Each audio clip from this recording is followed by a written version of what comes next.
लड़कियों और लड़कियों को विश्वविद्यालय से बाहर रखा जाता है। तो तमाम बातें उस बातों से रखने से पहले हम मनीष सर को हम बुलाएंगे क्या और अपना वक्तव्य रखेंगे। बहुत शुक्रिया साथियों, जैसा कि हम लोग जानते हैं ये विरोध प्रदर्शन इसलिए ऑर्गेनाइज किया गया है क्योंकि प्रोफेसर विक्रम जो इलाहाबाद के मध्यकालीन आधुनिक विभाग के जो इतिहास विभाग के जो प्रोफेसर हैं, उन्होंने 2 साल पहले मीडिया में अपनी एक बाइट दी थी, अपनी बात रखी थी। विश्वविद्यालयों में अभी भी जाति के आधार पर नंबर दिए जाते हैं और उसको आधार बनाते हुए 2 साल बाद एक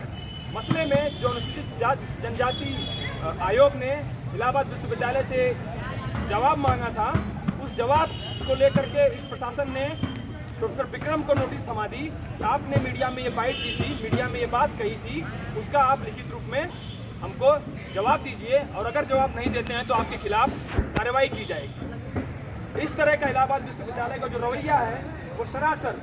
एक अनुसूचित जाति कम्युनिटी से संबंध रखने वाले एक प्रोफेसर की आवाज़ को जो विश्वविद्यालयों तक पहुंचा है, जो अपने सामाजिक और शैक्षणिक तमाम पिछड़ेपन परिवेश होने के बावजूद भी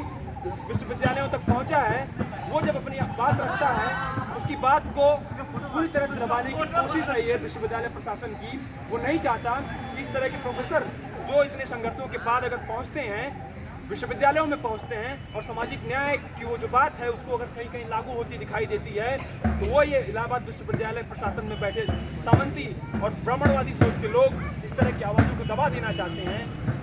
चाहते हैं कि कोई प्रोफेसर विक्रम न बन पाए, कोई प्रोफेसर विक्रम जो